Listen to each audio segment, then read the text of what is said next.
वन्दे मातरम् वन्दे मातरम् सुजलां सुफलां मलयज शीतलां सस्यश्यामलां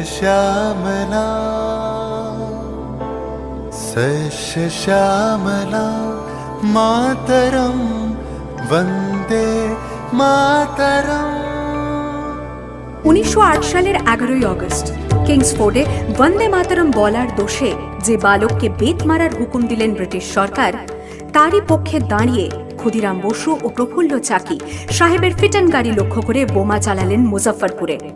সাহেব নিহত হলেন না, তবু নাবালক ক্ষুদিরামকে ফাঁসির হুকুম দেয়া হলো। জননী গুলোহ তুলে বক্ষে, শান্তনবাস দেহ তুলে চোখে, কাঁদিছে তব চরণ তলে 30 কোটি নর নারী গো।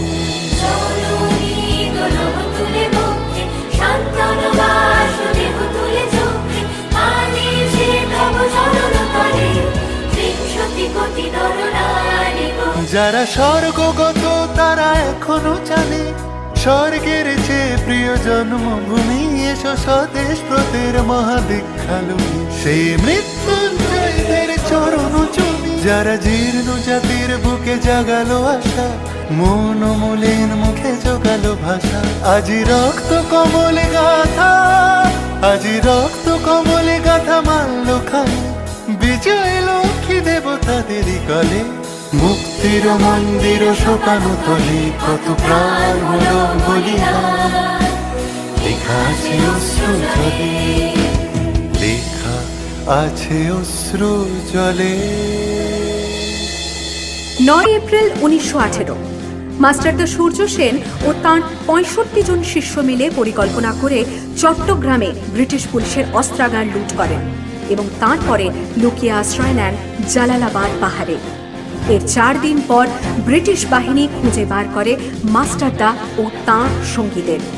সেদিনের অস্তমিত সূর্য ছিল সূর্য সেনের রক্তের আহ্বান, শোনো আহ্বান, আসি মাঠা বন পেরিয়ে, দুস্তার বাঁধা প্রস্তার ফেলে বন্যার মতো বেরিয়ে। আহ্বান, শোনো আহ্বান, আসি মাঠঘাট বন পেরিয়ে, দুস্তার বাঁধা প্রস্তার ফেলে বন্যার মতো বেরিয়ে। যুগ সঞ্চিত শক্তি দিয়েছে সারা, হিমগিরি শুনল কি সূর্যের ইশারা, যাত্রা শুরু উচ্ছল ছোটে দুর্বার বেগে তটিনী, উত্তাল তালে উত্তাল নাচে মুক্ত শতনটিনী, যাত্রা শুরু উচ্ছল ছোটে দুর্বার বেগে তটিনী, উত্তাল তালে উত্তাল নাচে মুক্ত শতনটিনী। এই শুধু সুপ্ত যে নবপ্রাণে জেগেছে, রণসাজে সেজেছে অধিকার অর্জনে, এই শুধু সুপ্ত যে নবপ্রাণে জেগেছে, রণসাজে সেজেছে অধিকার।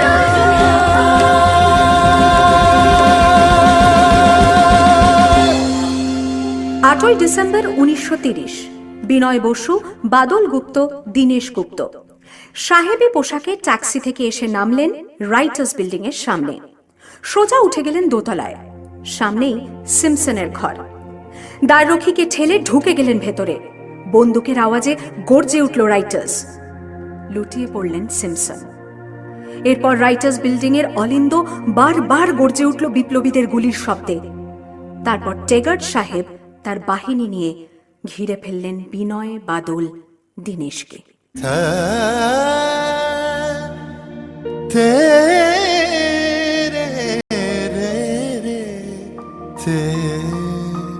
দুর্গমুখীর কান্তার মরু দুস্তর পারাবার হে, লঙ্ঘিতে হবে রাত্রি নিশীতে যাত্রীরা হুঁশিয়ার। ডিসেম্বর 1942 তমলুকের মাটিতে কয়েক হাজার ভারতীয়কে নিয়ে যিনি পুলিশ স্টেশন ঘেরাও করার লক্ষ্যে হেঁটেছিলেন, সেই সত্তরোর্ধ্ব মাতঙ্গিনী হাজরা পুলিশের নির্মম গুলিচালনা ও লাঠিচার্জ সত্ত্বেও তাঁর হাতের পতাকাটি মাটিতে লুটোতে দেননি। আর ঠিক তার পরের বছর 1943-এর 30শে ডিসেম্বর জাপান সরকারের অধীনে থাকা আন্দামান দ্বীপ সেদিন হস্তান্তর করা হলো ইন্ডিয়ান ন্যাশনাল আর্মিকে। পোর্ট ব্লেয়ারের মাঠে তিরঙ্গা পতাকা তুললেন সুভাষচন্দ্র। এটাই স্বাধীন ভারতের মাটিতে প্রথম তেরঙ্গা ঝান্ডা। আইএনএর commander in chief Subhash Chandra Bose হলেন ভারত, যাকে স্বীকৃতি দিয়েছিল 18টি দেশ। যদি তোর ডাক শুনে কেউ না আসে, তবে একলা চলো রে। वंदे मातरम।